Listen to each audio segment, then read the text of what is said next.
Good morning, my lovelies, and welcome to an absolutely beautiful Monday morning. The sun's out, it's quite warm, there's a little breeze in the air, and it is absolutely beautiful for an October morning. I love it when we have days like this, just makes you feel better. So lovelies, how are we? I hope we're all very, very well. It's our first Monday in October and we have the spooky season this month. So we're going to try and spend this month looking at all things spooky.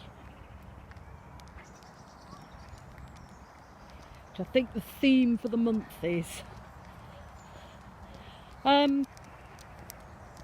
My daughter spent Friday and Saturday putting up Halloween decorations, so my kitchen looks like Halloween has exploded in there. I'll put some pictures up and put them up on the Facebook group. When I get a quiet 5 minutes, I'll see if I can run a little video through for you to show you what we've got.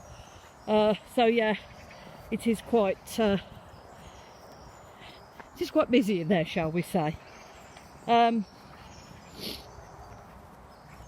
We are hoping this year we get the trick and treaters come through, because we missed them last year because we couldn't do it because of COVID. So hopefully this year we'll get the trick or treaters come through, and it'll be quite fun.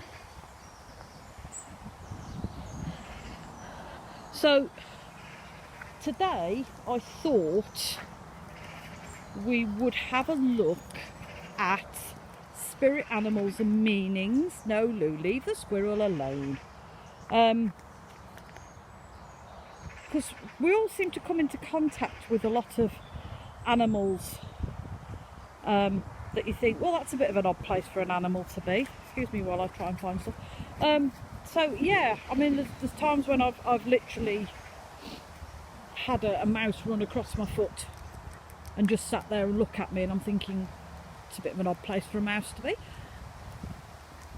So what I thought we'd do is we would have a look at some animals and their meanings, their spirit meanings. Excuse me while I try and get through the mud and not slip. And when I looked up on a website, a lot of them were Native American.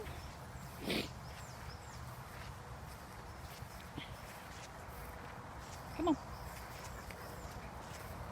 Which isn't much good if you're UK based. So I've picked a few UK based animals, and we'll see how we get on.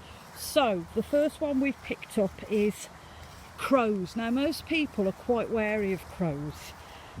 Me personally, I love crows. Crows are very intelligent animals.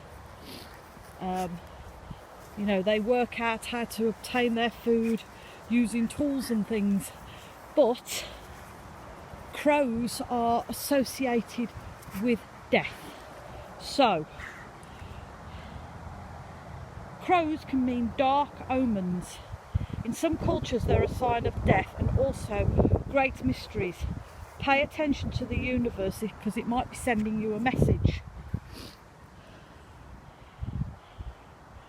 The other one, robins. Now everybody loves a good robin. We all like robins, and they always say, oh, if a robin comes and visits you, it means it's a loved one that's passed over. So robins mean different things in different cultures. Robins are connected with death and the afterlife, and they're thought to bring the spirits of loved ones that have passed over, and they're also a hope of renewal and rebirth. Butterflies, everybody seems to go, oh, a butterfly landed on me, oh, I've had a visitor, it's a butterfly. You know, they turn up in the most daftest of places.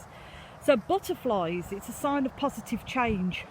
So when you think about it, butterflies start off as caterpillars, don't they? They're usually nondescript insects that crawl around and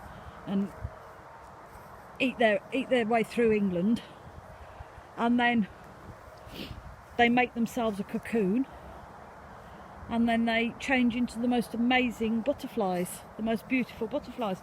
So butterfly is a sign of positive change. So when you see one, you need to ask yourself, what changes I need to make to be a more truer me. Dragonflies. I like dragonflies. I find them very interesting creatures and nothing to be scared of. Most people are frightened of them, but they're not scary. They indicate good luck, prosperity, harmony and fortune. So if you're lucky enough to have a dragonfly land on you, you might be in for some good luck. Ladybirds. Now, I can't remember where we was. I think we might have been in Middleton last weekend. My sister had a ladybird land on her.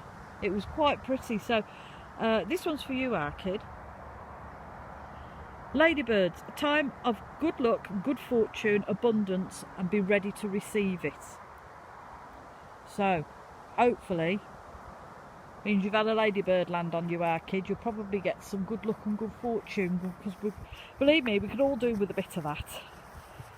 So we have been for a little walk around the lakes. Ooh, your leg's caught, there you go. We spent our time with a rather very nice gentleman who accompanied us on our walk, and we had a chat about various things,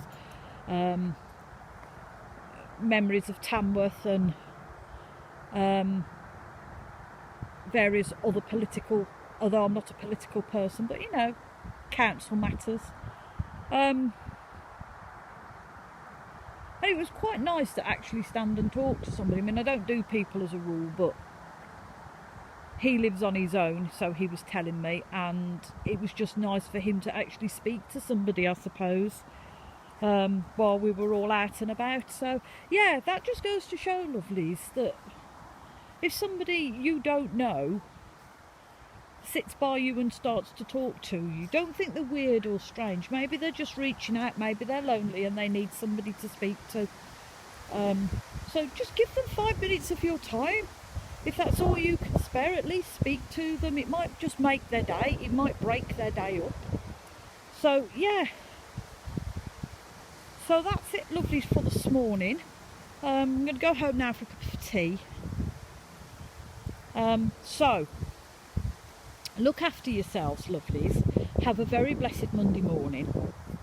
Enjoy the sunshine. Please look after one another. Like I said, don't just dismiss somebody because they've spoken to you if you don't know them. They may be lonely. So look after each other and be kind. And as always, my lovelies, sending you much love and many blessings.